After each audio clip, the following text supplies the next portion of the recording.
Hi, I'm Dennis Gage. Well, this week we're in Fresno, California, and we're going to delve into some hot rod history with legendary builder and creator of some of the world's most beautiful roadsters, Blackie Gejeian. Hi, Dennis. Oh, man. Blackie. Welcome to Fresno. Great to be here. And, man, I am knee-deep in hot rod history here. This is just amazing. This is what we used to do clear back in the early 40s and 50s. I mean, this is the best that you can actually have during that time. And well, you know, I mean, there's a lot of street rods out there now and everything, but I mean, you were there at the beginning. I mean, you can say that again. You were there. Absolutely. Went to the service, came back and built my first hot rod back in 1945 and still in the game today. Well, I mean, that really is kind of when it all began. It was kind of right after the war, guys started building these cars. You know, the people were asking about what is a hot rod? Well, back in, like you said, after the war, when the guy came home, you stripped the fenders off and you tried to lighten the car as much as you want in order to get speed out of it. Drop the mufflers, and that's how the header system came out. And nowadays, I mean, there's a lot of street rods out there, a lot of really beautiful cars, but they all kind of came from these cars. Well, you know, the Roadsters that they're building today, I mean, they're fabulous cars. I mean, they're going up as high as $250,000 and above. But those cars, they're professionally built, and a lot of people can afford that. If you go back in history, the cars that you see here right now, the people didn't really have that kind of money to build these cars. You build it yourself and you saved a lot of money. Yeah, I mean, they didn't have maybe the dollars, but they had the talent. They had the talent to do it, yes. And nobody had basically done these before. I mean, now it's kind of like, well, so-and-so did this, so-and-so did that, and, you know, I copied this or I copied that. I mean, you guys are the guys everybody copies. Yeah. But I'll tell you what, though, Dennis, today we're seeing more, and it's the greatest thing that ever happened. We're seeing more nostalgia-type cars coming out. I love with that. the old Hemi Chryslers in them, and the flathead Fords, and it just makes history come back from the day. That's why the rat rods today. The rat rods are bringing back history for what we had. So we're right back there again. Yeah. What goes around comes around. Absolutely. Right? Well, hey, I can't wait anymore. Let's start talking about these bad rods. And this is one of the wildest ones I've ever seen. Yes. I mean, I remember this when I was a kid. I remember this. Right. The program, this here was actually built for the Mod Squad program, and on TV. Yes, on TV. This was many years ago, but what I really care about this car here, it's still in the same condition that what it was built. And the builders, that's the most important thing. Art Himsl and Haas built this car. Well, this youngster that was building it with Himsl was Joe Balon, which is one of our great custom builders. It was his stepson, and this was one of the first cars that came out. And this has been made out of a mold. And, you know, in them early days, you didn't see many cars fiberglass. Now, this one here is a fiberglass car. Well, yeah, you wouldn't shape metal this way. All the rest of them are all metal, but this one here is fiberglass. But in order to create something like this here, they created this for the program, and I think they came up with a good concept. If you notice, the murals on it have got saucers flying over San Francisco. That was Himsl's first additional showing what he could do as murals, and he done a wonderful job. Well, that was kind of some of the early use of, you know, airbrush murals on cars like this. Yes, that's for sure. Well, it's so wild. One side's blue, the other side's red. I mean, yes. I mean, it was about as wild as you could get. I always tell everybody when they're looking at the car, do you see something different? Just like I did with you this morning. So a lot of people, you know, look at the car and try to figure it out, but then all of a sudden it hits them that, my God, one side's blue and the other side's in another color. So it's kind of a character of itself, actually. Now this car, I mean, I haven't seen it for years. It kind of disappeared, didn't it? Do you want to know the story how this car came about? Well, I was at Pleasanton one day, and we're talking about old cars, because this is what I do. This is my collection here, and we start talking about old cars. And this person came up and says, "Sir," he says, "I got one of those old cars." And I says, "Well, what car you got?" He said, "I got the mod rod." I start laughing because nobody even knew where the mod rod was for 20 years. Nobody knew where it was at. So he took his wallet out and he showed me the picture. Well, anybody can carry a picture, you know what I mean? So I looked at it and I says, "By gosh, that is a mod rod." So we looked at it and I says, "Do you mind if I come over to your house and look at it?" He says, "Sure." I said, "I'll tell you what, when you go home, take a Polaroid camera and take some pictures of it and send it to me." So that's exactly what he did. When he sent the pictures to me, I looked at it and I says, "My gosh, that's it. That is mod rod." I couldn't get my truck fast enough to get over there to San Francisco to see the car. And it was raining, and when he opened the door, and when I seen the back end on the mod rod, my buddy that was with me, I hit him in the ribs for being happy. I hit him in the ribs with my elbow. I put and broke his ribs that I was happy to find out that the mod rod was still alive. And another history on this car, is that this car here has had more miles being hauled all around the United States than any car in existence today. Well, it was one of the ultimate show cars of its Well, time. the thing it was that Bob Larrabee, that puts on all the big shows back east, he had it contracted for 5 years, and it was on the road for 5 years, and still it's in this shape. And usually when you put them in a truck, the vibration just breaks them up, especially being fiberglass. Yeah, it's but not the bad. The car is still, and it runs good, and it still looks good. Gosh.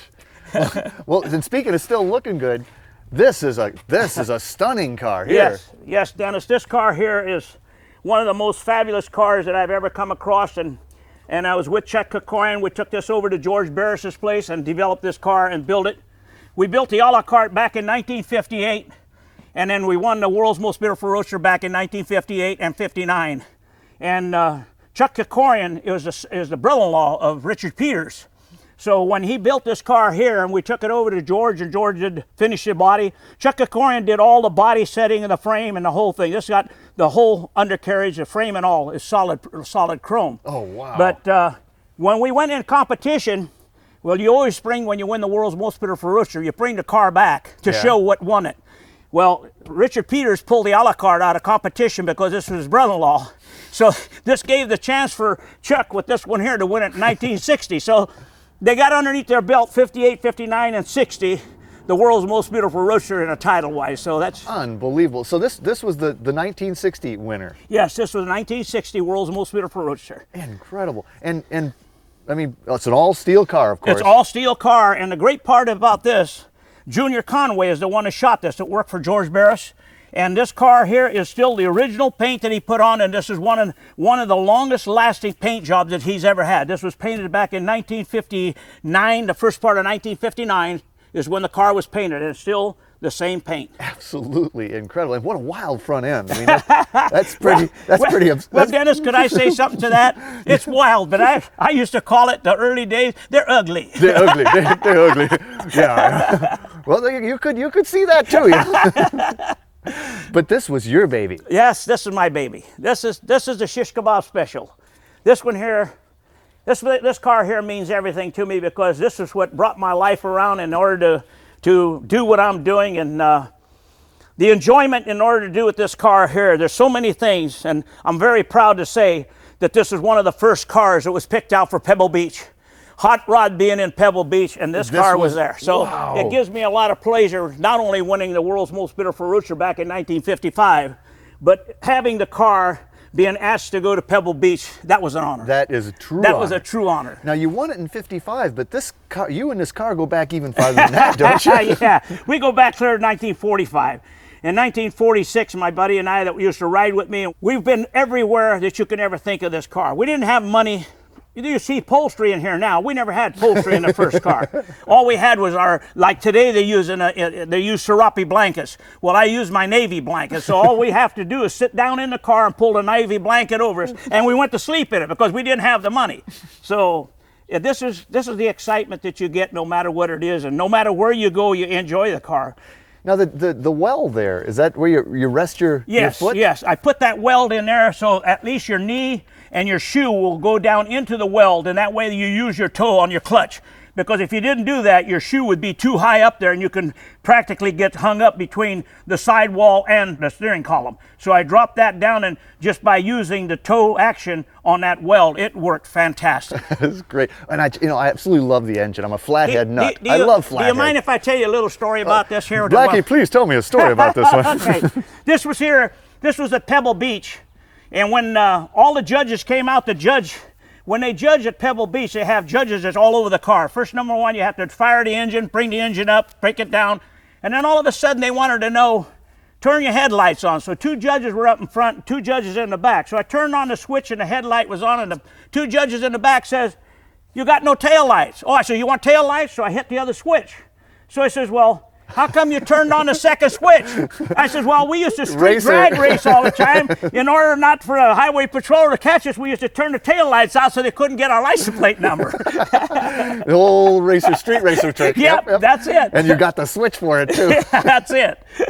And you raced? I can't believe you street raced. Oh, I'm the first one. I'm the first one. You're the original street racer. We got a lot of stories on this car here has never lost in a street drag race. Never has lost. Ever? Never. Since 1945 or 6? Never have. We used to go down where Formosa drag strip is right now. The street that goes to the drag strip. We used to, for 3 years, the drag strip. The drag strip was the street. And Ernie Hashem, God bless his soul, he just passed away, but he was out of Bakersfield with the M&H tires, and he was strictly a real race driver. But he used to come out there and drag race with us. He had a four-banger and the flathead. But our street drag racing, and I told Wally Parks when we went to the reunion that I'm sure glad that he brought out drag racing to keep us kids from getting killed on the street and going out there and bucking heads. But the car with the name of Shish Kabob, everybody said, well, how did you get the name Shish Kabob? Well, when I took this to Oakland, every hour on the hour, we turned the car on its side. And then in the early days, the show was 10 days. So I turned the car on its side so people can walk by to see the undercarriage. And only the way you got to see an undercarriage the correct way, because this is the first car that had a chrome undercarriage. First one in 1946, this car was solidly plated from one end to the other. This is what started plating. But the mirrors in 1958, I took a mirror out of the bathroom wall and I put it underneath the a la carte, and that's how the mirrors actually started. Was because you couldn't turn the a la carte over, but we put a mirror underneath it so you could see the whole undercarriage, and that's how it came. But the Shish Kabob came out to where we turned it every hour on the hour like a rotisserie, yes. Well, how about this beauty? This here is Dick Williams built this car, and it won the world's most beautiful roadster back in 1953. And this car here has got a lot of history to go from, because if you notice, it's got a tubular frame on it. Well, you go back in the 50s, you didn't see tubular frames. In fact, it's the first car I've seen with a tubular frame on it. And it's got a flathead motor in it. And that motor's mounted quite a ways back, too. Well, it was built more like a race car type by shifting the weight with the motor, bringing the motor back to put more weight in the center of the car. And the handling of the car is absolutely great. It works beautiful. No kidding. It drives as fine as you can ever think, and the motor is maybe this will convince you something. This is a flathead. First crack. Flatheads don't do that. No, flatheads don't do that. You got to sit there and work the pump and pray for it to start. But this one here, you turn the key and she fires right over. You must really have this set up. I mean, golly. What are the carbs on it? Yes, got 4 of them. One's underneath the firewall. Oh, that's hiding back there, yeah. Oh, man. And what a sound. There's just no sound like the flathead. No, there's nothing like a flathead. The flathead still got the sound of their own. Now, this was a T for 2. That's what it was called, right? Yes, this is called T for 2, yes. And built in what year? This was built in 1952 and won the world's most beautiful roadster back in 1953. So we got 3 world's most beautiful roadsters so far. So far. Yes. We haven't got to the rest of them yet. Well, let's look at this baby. This is wild. This has got more of a 60s feel to it. Well, Dennis, everybody, when they come over to the house here and take a look at the cars, and they'll see mostly the cars that I have in my collection is world's most beautiful roadster. Well, this did not win the world's title of the world's most beautiful roadster, but why I have this in my collection, and I would never get rid of it, because this one here was built by Dan Woods, and this is the first car that has got a jag rear end in it. Oh, independent rear end? Independent jag rear end. This is the first car that came out with it. So history-wise, that's his own front end system that he built back. He built over 150 hot rods, and out of the 150, he still says today that this is one of the finest roadsters he ever built. Well, it's a real eye-catching car. I mean, people are probably drawn to this at a show. Well, it's got a lot of brass to it. It brings back the early part of it, and the car sits well. And then to go back and look at all of the 24-karat gold plating in the backside of it and the jag rear end, it really turns the people on to saying, well, how could you drive that with all that beauty back there? But oh, well, come on, Everything has got its own. Now, what year on this one? This was built in the early 50s. It really was, huh? Boy, yeah. Because it's got this kind of 60s look to it, but it's an early 50s car. Yeah. Wow. In the early days, this had a Ford dual overhead cam motor in it, but it was just too much for the chassis wise. I mean, you got those regular thin like A rails in it, and you get all that dual overhead cam, and it was twisting it. So it like took that crazy. out and put aluminum Buick motor in it. So, but it handles real good, and the car it's just smooth down the highway. And was all the etching and stuff? Yes, all the engraving. Yes. Oh man, that is really cool. Yeah, this thing's got to be a crowd pleaser, and it's a nostalgia rod for sure. Now here's another one of these wild. This looks Barris to me too. Yes, this car here belonged to and built by my buddy Don Lokey and George Barris, a combination. After we did the a la carte and the AMBR and another one of our Fresno buddies, three of us hung together, so he got all interested. He built the Roadster prior before, and then when he seen the body work that the rest of were doing and going in that could possibly chance to win the world's most beautiful Roadster, so Don Lokey completely did the whole entire car, but the nose piece and all the body, all the changes on the body, Barris built the whole thing. And I'm very proud to have it in my collection because I got 2 Barris cars here, and I keep telling people, that Barris has built a lot of custom cars and hundreds of them between him and his brother Sam, but he's only built 4 Roadsters that I know of. And you got half of them? I got half of them. Well, it's got a lot of Barris signature to it, that nose and everything. Yes. Now is that fiberglass or is that steel? No, they're all steel. Everything is steel on this car. Well, that's some pretty fancy forming too. Yes, it's all in steel. What's the engine here? That's a big block Chevrolet, and it's got a lot of horsepower in it. I mean, you have to really jump on the throttle to clean it out, and it really sounds good. It works good. Beautiful. So the car itself is that being this many years, and you got to take notice on cars that's been done for so many years. Usually in your body lines here, where you try to put fenders and stuff on, you'll have lines in it. There's nothing here. That's been ever since 1964 until now, and there's no lines showing on anything as far as the body construction and the twisting of the frame and stuff like that. Usually you lose a car, but this one here has been working out very well because Don, when he had it, I mean, he was taking it to all the rod runs and different places out, and running it. But when I brought it here and redid it, I put the original pipes back on it. He had tucked in headers and stuff so he could run it down there. So I asked him if he had the headers of the old ones. Yeah, they were just pitted and rusted. I could have made new ones, but I wanted the original pipes on it. Those are the original ones? These just are redone? these are the original exhausts. So I had the exhaust all completely done, put it back in the regular form, and then having the tucked in mufflers and all that stuff. So it's back where it should be. And 1966. World's most beautiful Roadster. And this one it's a Fresno car, is it? Yes, absolutely. Got the grapes and the grapes and Fresno across it. Yes, absolutely. And that's only the one in existence that I know of. And Don had it, and I says, if I buy the car, I says that's got to go with it. So he kept up with his promise, and we got the grapes in Fresno right here, right in the grape field, actually. Right in the middle of a grape field. You gotta love it. Now, you talk about legendary cars, though. The Candyman here. Well, Dennis, this one here has got another look all of its own because as a Candyman, the years have been going by, and now this is a 1977 World's Most Beautiful Roadster. And the Candyman, I have to give this the credit for this car here. The International Championship, which is ISCA, that's one of the strongest associations across the whole entire United States.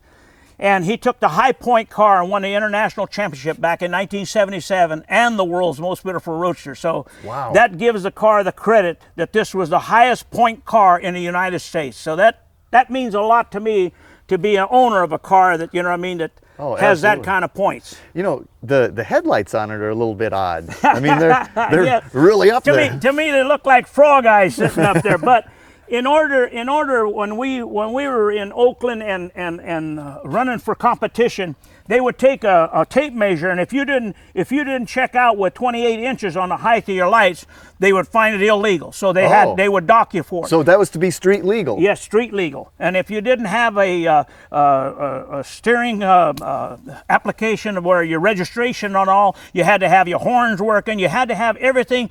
Your windshield wiper had to be working in order to get points. If you didn't have everything street legal, they would dock you for it. So the car passed all of the qualifications for the World's Most Beautiful Roadster.